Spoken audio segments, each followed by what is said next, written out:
Greetings, scholars, and welcome to Following the Gong, a podcast of the Schreier Honors College at Penn State.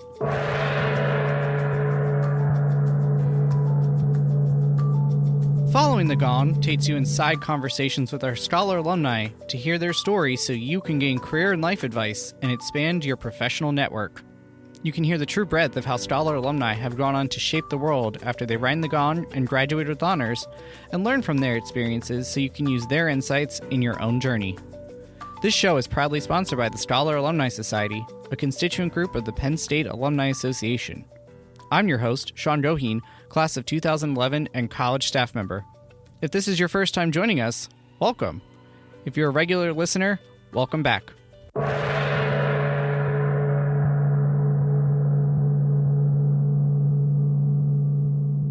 Kathy Hilt, class of 1990, is a division vice president for Macy's Incorporated in New York, New York. She leads multiple locations in the NYC area, including the Herald Square Flagship. She has held successively senior leadership roles at Macy's since 2005, and prior to that, the May Department Stores company since graduation.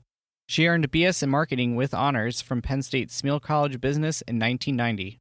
In this special bite-sized Thanksgiving week episode, just in time for the Macy's Thanksgiving Parade, you'll get insight into choosing a major that's the right fit, adjusting to University Park from a small town, the value of joining a Greek letter organization as a scholar, the value beyond the degree itself and moving from entry-level to leader, skills that can be gained from working in and running a retail operation, the value of failing fast, being innovative, and reflecting on those failures, how to assemble, motivate, and lead large teams, the changing retail landscape, getting into retail from a variety of majors, and not just the most obvious ones, transferring retail skills and experiences to other industries, collaboration and strategic planning, finding balance in a 24/7 world, and the importance of building a professional network while in college and seeking mentors and guides.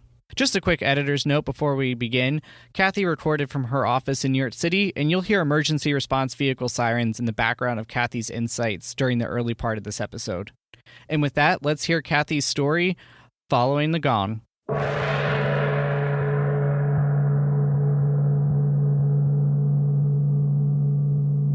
Kathy, thank you so much for joining me today on the show. I'm really excited to have this conversation. I think there's a lot of stories about retail constantly changing through COVID, through developments in technology. And I'm really looking forward to sharing with our students a little bit more of an insight into working in retail leadership. But before I give too much away, if you could just share briefly a little bit of an overview in, regular terms, what you do for a living. Sure. Thanks for having me. I'm really excited to be here. My name's Kathy, and I'm a leader for Macy's Department Stores Company.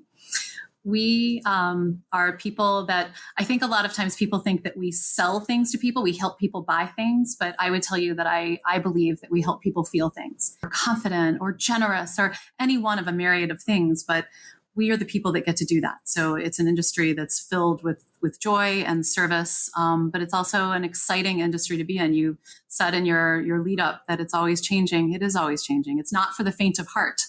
You need to be analytical and you need to be a risk taker. And you have to be a people person, all rolled into one package. And sometimes that left brain, right brain combination is unique. But when you have it, it can be incredibly rewarding. For me, I am currently in the stores organization for Macy's.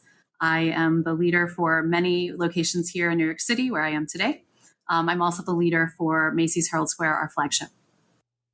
Fantastic. So I'm curious, were you always looking to go into retail? Did you come into Penn State wanting to do this? Or was this something that you discovered while you were here? Definitely something I discovered while I was at Penn State. I didn't really know a lot about retail. I went to Penn State thinking that I was going to graduate with a degree in math. And I had coursework headed that direction for the first couple of semesters. And then as your advisors start talking to you about different career paths you can take, I actually didn't seem like I was going to enjoy any of the things that were presented to me. So I started picking their brains and I started meeting with a lot of people and picking their brains about what my options were. I think I came in not knowing what types of options I had. And in meeting a lot of people and getting to know them, and then also finding a degree that I thought all of my credits would transfer over to, I ended up graduating with a degree in marketing. Because it had a pretty general, broad background. So I could apply to do a lot of different things. And then word on the street when I was an undergrad was that the retail interviews were pretty difficult. And I thought it would be really good practice for me to have really tough interviews and then I'd get good at it. But I got really excited about the job as I kept going through the interview process, and I landed in retail, and I've been doing it ever since I started right out of school, which was a long time ago. I think that is an immediate piece of great advice of kind of tackling the challenges early in that career search by looking at what are the tough interviews and going down that path. So Kathy, I know in the prep materials that you provided, you said your hometown that you grew up in, everybody could fit in your flagship store in Lower Manhattan. So how did you adjust to the Penn State environment, which presumably would have been bigger than your small town?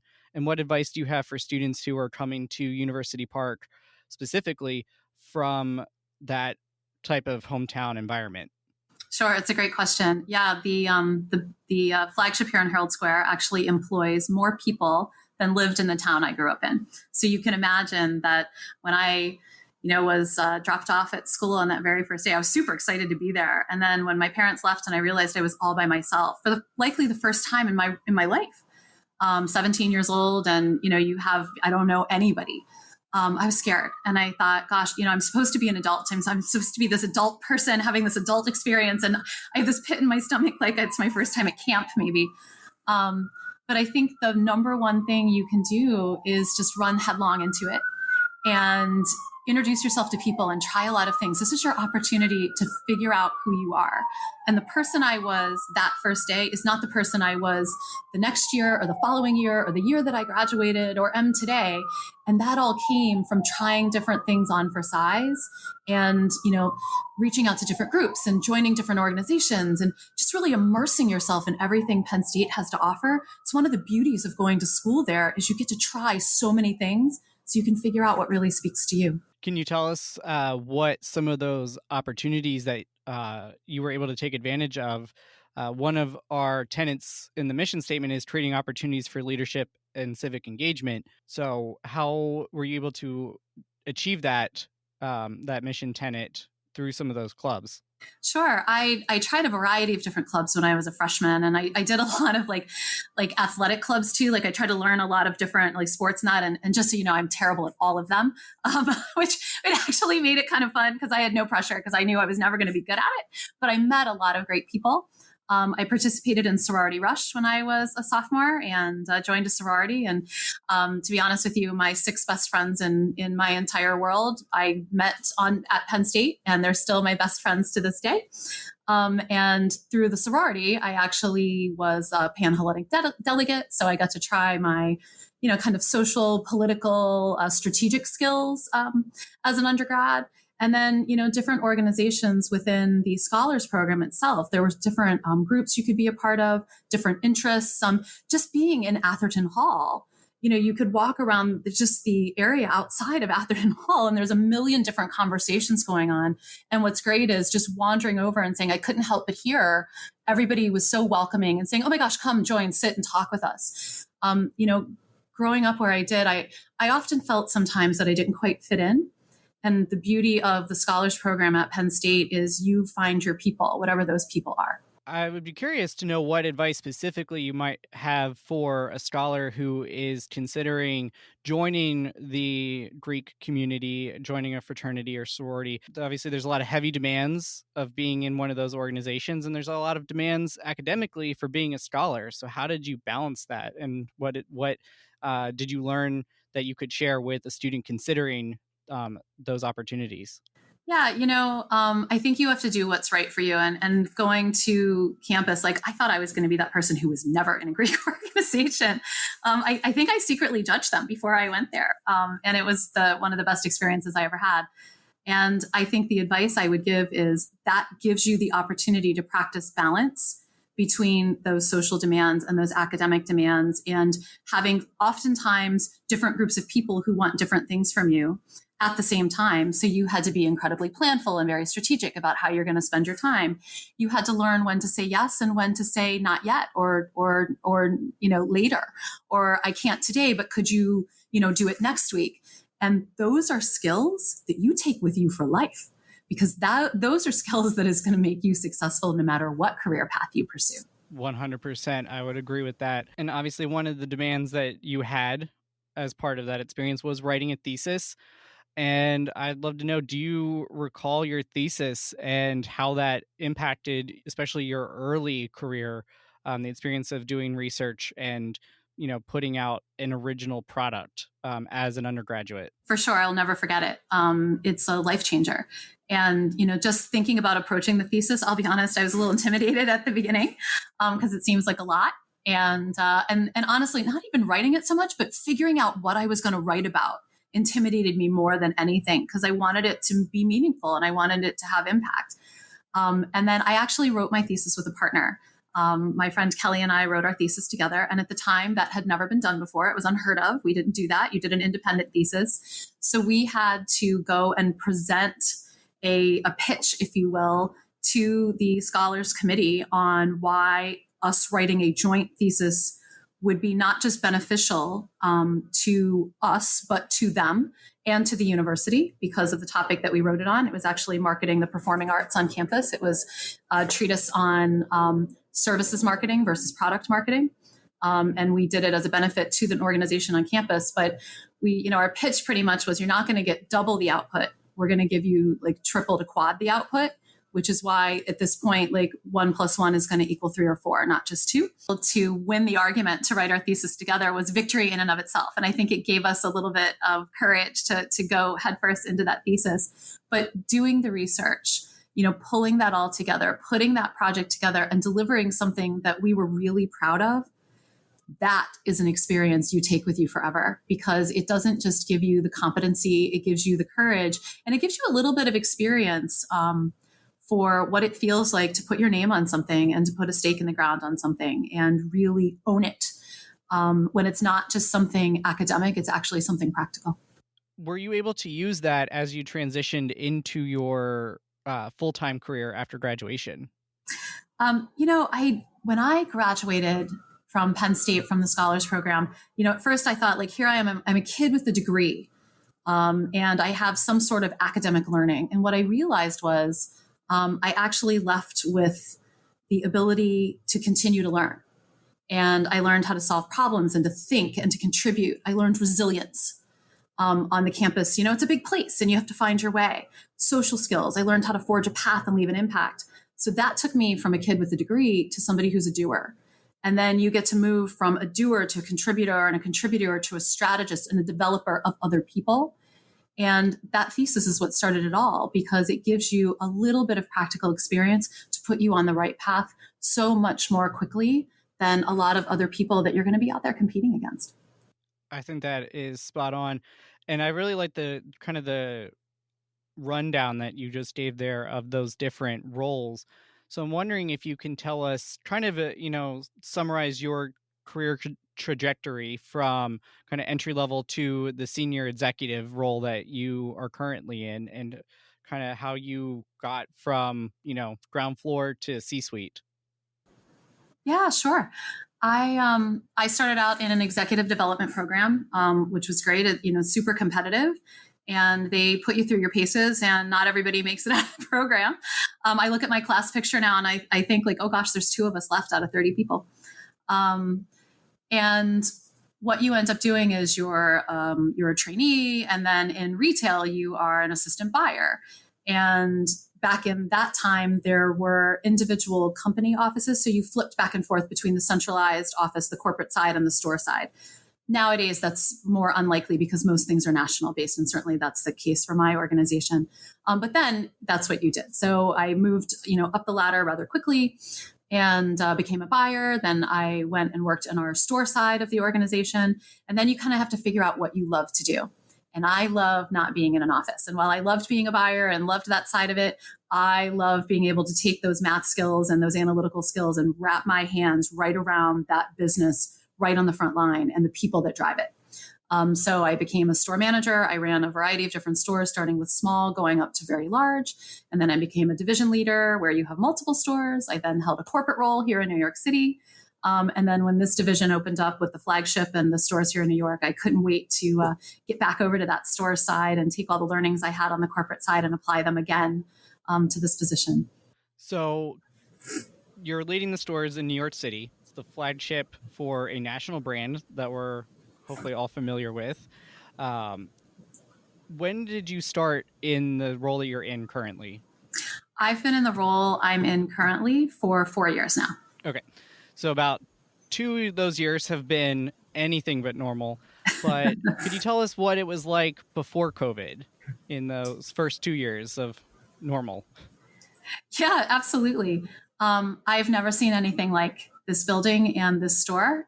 And it was a little overwhelming. Like, if you can imagine, this building sees over 20 million footsteps in customer traffic a year in a normal circumstance. Just having that velocity of the business is overwhelming physically, with what you can see. But think about the amount of volume that we do. And while I'm certainly not able to share that volume, you can just imagine that it's very large. So if you start thinking about the amount of dollars that are, in your hands, that you're leading for not just the company, but for our investors, because we're a publicly traded company, and for the thousands of people who count on this place as a way to make a living, you have a lot of responsibility on your shoulders. So you said you have over 20 million footsteps tracking into your store every year pre-COVID. And obviously that is probably a massive undertaking. And you talked about being a buyer and there's supply chain issues. You have a facility that you manage. So can you talk about some of the different skills that you've had to develop in order to run such a mammoth organization within a mammoth organization? Yeah, happily. I think that you have to have the ability to be a strategic leader. There's always going to be a push-pull, no matter what career you go into, between the urgent and the important. And the urgent sometimes feels very important, and you have to be able to discern the difference between the two. So I think, coming into such a large operation and discerning between what feels urgent and then what is actually important in the running of the business. The other thing you have to realize is what your unique role is. I have 4 store managers here in this building. I have lots of senior director partners that own different support functions of the building. You have to trust your team to do their job, and that allows you to do your job. And then you have to make sure you're not trying to do their job for them. And that applies to any role you're in, no matter what it is. Like, what is the role you own that you have the singular ability to contribute? And you have to do that really, really well. The other thing you have to do is have exceptional communication skills. When you have the size of an organization and the scope of responsibility and team, you have to make sure that not just you are communicating, but the people around you are constantly sharing information both directions, and then reflecting back on what works and what doesn't work and being really honest about that. I think we're an organization that is not afraid of failure, but we like to fail fast. And as long as we don't repeat that failure, we're great. But if you're afraid to try new things or try something different, you're going to die, because you're never, ever going to break out of common, and you're certainly going to get caught up in yesterday or last year. And that isn't good for any industry. You have to be able to grow and evolve. So being able to reflect back, decide quickly what worked and didn't work, and then not be afraid to take a risk moving forward. Those are really, I think, the recipes for success, not just for this place, but for any career a scholar would choose external to their time in undergrad. Sounds like you have a very large team that you oversee. And obviously our scholars are going on to leadership roles like yourself. So how do you go about, maybe channel the Avengers here, but how do you assemble that team? What do you look for? How do you motivate them? Yeah, I think the first thing that, I would do joining any team is to observe kind of what you see and what you hear, and to get to know your team as people. People work for people. And I think you have to get to know people on that personal level, so you understand what the person is about, what the team is about, what your role is, how you fit in, because you can't help them if you haven't earned their trust. And trust is something you earn over time. And if you don't have it, people will do what you ask them to do for the short term, but it is not a long-term winning strategy. So getting to know them, earning their trust, and then being vulnerable in front of your team is important too. Sharing your objectives and your vision and asking for input on that, and incorporating as much as you can from the team's input into what you have to offer is certainly a great way to drive the team. And then finding out what their ambitions are. One of the things that people always asks me are, what are you most proud of, or what are your greatest success stories? My greatest successes are the people that I've helped achieve their dreams. Like, that's my legacy. When I look back, I want to see this, myriad of people who said, she was a great coach to me and she was a great partner to me. That comes no matter whether you're entry level or at the height or pinnacle of your career. The contribution you make to the team that you're on and the organization you're a part of, that is a legacy that you leave. So being conscious of that from the beginning, I think, is really important. And it's a great way to really solidify your place in the team, whether you're on it or leading it. So obviously, you graduated a little bit back and things have changed. There are different pieces in the retail equation. Obviously, e-commerce or e-tail is a big part of the world going forward, especially post-COVID. But there's still certainly a really strong place for in-person retail. So how can students who are interested in getting into retail start doing that? And kind of the flip side is, what are some skills or majors that are really helpful for you as a division leader that those majors may not think of retail as a career path? Sure. Shauna, you were very delicate and darling at looking at that question, but I graduated 30 years ago, and it's changed dramatically since then. To this day, I'm ashamed to tell you that I print things out. Like, don't tell. I know you're all rolling your eyes right now and thinking just like my mother.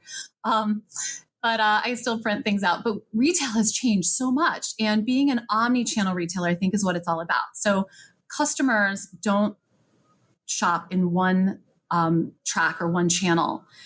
They occasionally shop online. They occasionally shop in store.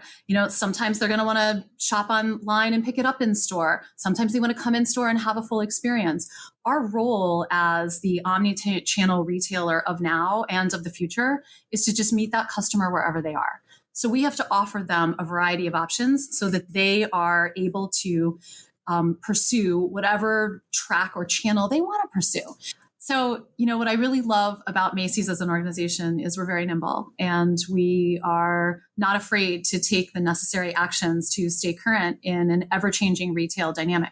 What that does for someone with a degree is allows you to have a variety of degrees and still have a place in the retail industry. So my degree is in marketing. I have many partners on my hallway here who have degrees in political science, criminal justice, history, art. Social skills help you if you're going to be on the people side of retail. But I will tell you, they also help you no matter where you go, because ultimately you work with people. But the other degrees that we have a lot of people here looking at is, think about all the technology behind all of our e-commerce websites. Think about the logistics of trucking goods across the country and from all over the globe. Think about the processes in place needed to make, expenses lower and profits higher, and make sure that we're spending our money really wisely. Think about the finance that goes into an industry that is a multi-billion-dollar organization. There's buyers who, oftentimes either have a degree in fashion or economics. It runs the gamut. So we are a microcosm of any type of large organization, and there's a variety of skill sets that could be applicable here. I think that's great for students to hear, because obviously you're going to think of your kind of most obvious ones like supply chain, accounting, finance, like you said, but that's great to hear that there's a place for, you said, history and art and these other majors that you might not think of, but are actually really valuable to your team. So I would encourage you, if you're a scholar in a liberal arts major or in the College of Arts and Architecture, to consider, think broader on what you can do with your degree, especially if you have that with honors from the Schreier Honors College attached to it. You've probably worked with a lot of people over your career, and some of them I'm sure are still Macy's and have been lifers, but I'm sure others, whether colleagues or direct reports, have moved on to other roles. Do you know of any kind of industries that they may have gone on to post-retail? Every industry that you can imagine, people have gone on to post-retail. So if you think about what we just discussed with the variety of degrees, Retail gives you the opportunity to learn how to run a business top to bottom, but you really get an education in how to assess and solve problems. Doesn't matter if you're applying it to retail or any other industry. You have the ability to have a great deal of responsibility, particularly at a very young age. And you are able to manage and handle that type of responsibility and pressure, to be honest, and apply that to any industry that you go in. The social skills that you develop, very important, and enable you to kind of distinguish yourself across any other industry. And while I have stayed in retail for many years, I want to take a minute to tell you why. At the beginning of our time here, we talked about the variety of different jobs I've had, and they have run the gamut from all of it. I feel like I've done so many different jobs because they're all available in this organization and in this industry. And at Macy's in particular, we believe in lattice assignments. So you just add tools to your tool belt. So every 2 or 3 years, I'm in a new role. So I don't have to leave my company to do that. And we pay for performance. So, as I keep getting the opportunity to learn and grow, and I keep having the ability to achieve and to contribute at a higher level, gosh, that's just such a recipe for a happy worker and somebody who loves what they do and is proud of the organization that they're with. The other thing that I would offer to the group is Macy's as an organization is heavily invested in diversity, equity, and inclusion. And, it's one thing to work for an organization who gives you such a broad background and the opportunity to contribute and to feel great about your contribution. And we certainly do that. But we are a company that I am really, really proud of, and I'm proud to represent us. And I know our senior leadership well, and the people that we are surrounded with here believe heavily with all of their hearts and their heads in the ability that everybody has the opportunity to grow here and to contribute. And having, inclusion in our company is really important. That is, it runs the gamut across anything you can think of. And that includes majors too. Every voice matters, and having that different opinion or idea offered at the table is important to us. And it's what makes us strong. That is great to hear. And kind of another word that comes to mind when you hear inclusion, and you might not think of in the retail space, is collaboration. And I would be curious for your take on how you collaborate both internally within Macy's, and are there opportunities to collaborate with even, say, competitors? Absolutely. I think collaboration is a win for any organization, and it's certainly something that we are very prideful about at Macy's. We have multiple avenues for cross-functional partnership. And we actually teach our leaders to look for opportunities to invite differing points of view or different opinions into meetings, to make the meeting not just more engaging and interesting, but to make a solution that is far more robust than anyone would have created on their own. I can give you just an example of this week. We had a meeting thinking through some operational aspects, and I invited my visual partner to the meeting, because she has a point of view and a way of thinking that is so different than the other people in the room, that she adds, innumerable contributions that no one else would have created. We teach our leaders to seek those opportunities out, to add those voices. I will also tell you that I have 5 very dear friends here in the city, and they are the leaders of our 5 chief competitors here in the city. The pandemic has given us an opportunity to not just be peers, but to be collaborators and to be partners and to be neighbors, and now to be friends. And, it's a really great opportunity to constantly look for those ways to join organizations about things that you're interested in, so that you build those collaborative networks, either in your industry or in adjacent industries or tangential industries. I think that's a word that we are sorely lacking in a lot of the discourse right now, is neighbors. How can we work with folks that we think might be a competitor? So that's great to hear that you're working with those folks and probably sharing best practices, because this is uncharted turf that we are in regardless of industry. So finding out what works, and obviously there's some proprietary things that you probably can't share, but there's ways to help each other out, and high tides lift all boats. I'd be curious also, kind of the last retail specific question I have for you, in hopefully this is also something that can be applied to a lot of other industries as well for students listening, is retail is a fairly seasonal element to it, and there's a lot of planning involved. So how do you balance the ups and downs throughout the year and plan for the known waves in the cycle? We are incredibly strategic around planning, and my team here on the ground is planning how we will execute holiday now. But we've had the strategy for holiday for quite some time, and we're also beginning to think about what we're going to do to surprise and delight our customers in 22 and 23 at this point. So we've got both that long range strategic vision and then short term view of what's going to happen. You said it yourself, it's uncharted territory. The other thing that I think we do really well is we leave that room for flexibility in the plan, because while we're going to get a lot of things right, there are some things that we're not going to foresee correctly. So we just have to be agile enough to see it in the moment and then to adapt the strategy around it. Going back to a comment you made earlier in the conversation, just being able to fail and fail fast, and embracing that, because we all make mistakes. There's going to be the hot product that you think is going to be hot and it's not, or vice versa. Something comes out of nowhere and it is the thing. And, how do you how do you work with your suppliers to get that on shelves and into customers' hands? So last Macy specific question. Your company has probably one of the more unique marketing avenues in all of corporate America, which of course is the Thanksgiving parade. Do you have any connection to that program, or any favorite memories that you can share in connection to an American tradition? Yeah, I would love to. The parade and Brandon Entertainment Group here in the company is just an amazing group of talented, creative individuals. And please know we are so proud that that is our gift to the country and to the nation. And certainly we are help facilitate that. We are good collaborators and partners with them on all of those types of events. But I'm the business side, and there I would never even pretend to be as creative as that wonderful team is. But I will tell you that my family participates in the parade every year. My boys have been on floats, and this year my oldest will be a clown. And it's just something that we all love giving to not just the city, but to the country as our gift, because honestly, our customers and our communities are everything to us.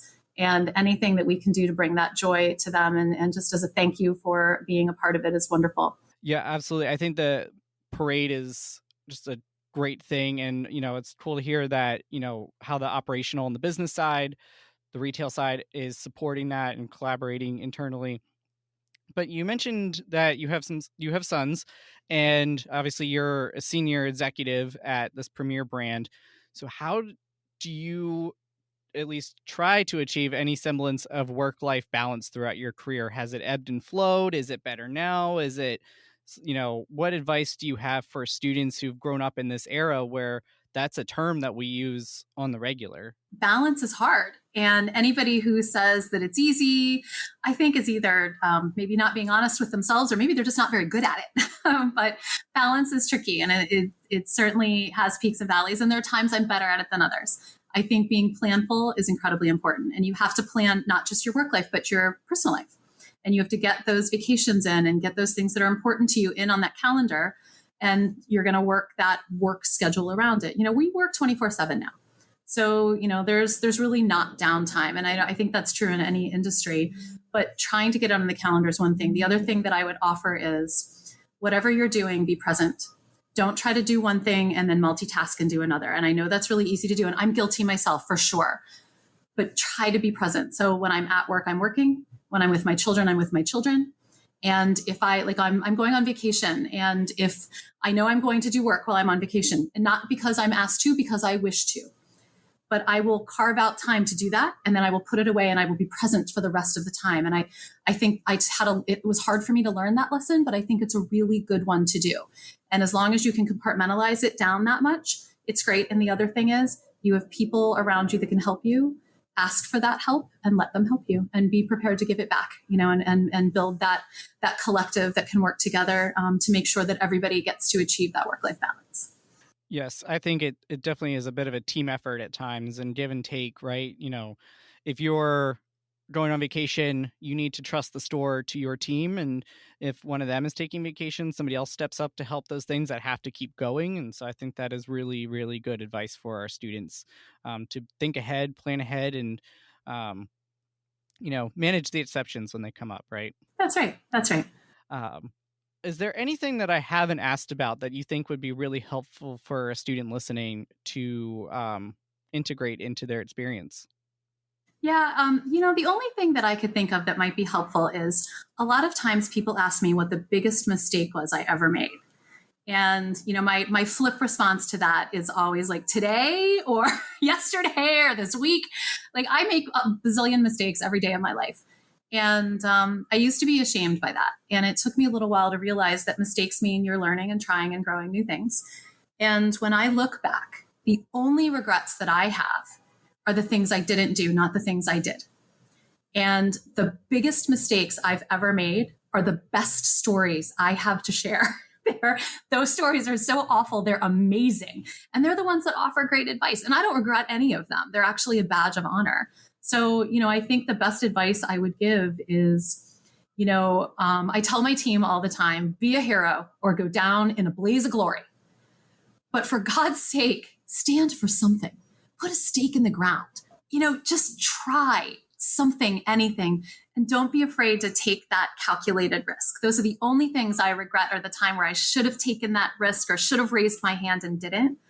If all of the Schreier students or alumni still could, find that courage that sometimes I didn't have, that would make me feel really happy. So you've had, an amazing career. You had a great time as a scholar. Are there any folks from your Penn State University scholar days that you would like to give any kind of shout out to? Well, as we said earlier, I graduated 30 years ago, and it goes really fast. I don't feel like it was 30 years ago. Like inside, I don't feel as old as I am. But the woman that I wrote my thesis with, Kelly Kreiser, is an amazing human being, an amazing leader, and she's still in the education industry. And she's just a tremendous person. So Kelly, if you're listening, thanks for being a tremendous partner and a role model and inspiration for intellectual women all over the globe. Is there a final piece of advice that you would like to leave our Schreier scholars off with today? I wish that I would have spent more time building a network around me. And I didn't learn to do that until I was more developed in my career. I was so busy doing and leading my team and trying to learn and grow that I forgot to take a breath and kind of reach out to my peers and to reach out to somebody who maybe could have mentored me or helped me along the way. And I take such pride in being a mentor to dozens of people now. It's one of my favorite things that I get to do. If I could go back and do it over again, I would have raised my hand and asked somebody to be a mentor to me or to be a guide or give me advice. So I think that is the one piece of advice I would leave the team with is find those people that you think could help you along the way and give them a chance to do just that. You could not have teed me up any better because that is amazing advice. And if a student wanted to reach out to you as a follow-up to this conversation, dig a little bit deeper, potentially see if you might mentor them, even just one conversation, how can they reach out and connect with you? Sure. I'm on LinkedIn. It's Kathy Hilt on LinkedIn. And I would happily help anybody who needs it. And even if I don't know exactly how to help you, I would always listen, or I would find you somebody that could. So please don't hesitate to reach out. Perfect. That is fantastic. Thank you, Kathy. And as is tradition here, the final question. If you were a flavor of Berkey Creamery ice cream, which would you be? And most importantly, as a scholar alum, why that flavor? Well, when I looked at the flavors of what I would most be, I think I would be Death by Chocolate. Gotta tell you, it's super intense, right? But you love it all while you enjoy it.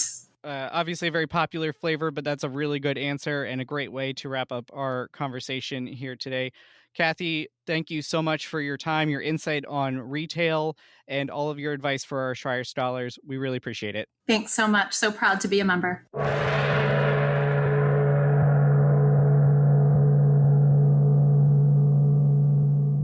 Thank you, scholars, for listening and learning with us today. We hope you will take something with you that will contribute to how you shape the world. This show proudly supports the Schreier Honors College Emergency Fund, benefiting scholars experiencing unexpected financial hardship. You can make a difference at raise.psu.edu/Schreier. Please be sure to hit the relevant subscribe, like, or follow button on whichever platform you are engaging with us on today. You can follow the college on Facebook, Twitter, Instagram, and LinkedIn to stay up to date on news, events, and deadlines. If you have questions about the show or are a Stoller alum who'd like to join us as a guest here on Following the Gone, please connect with me at stolleralumni@psu.edu. Until next time, please stay well, and we are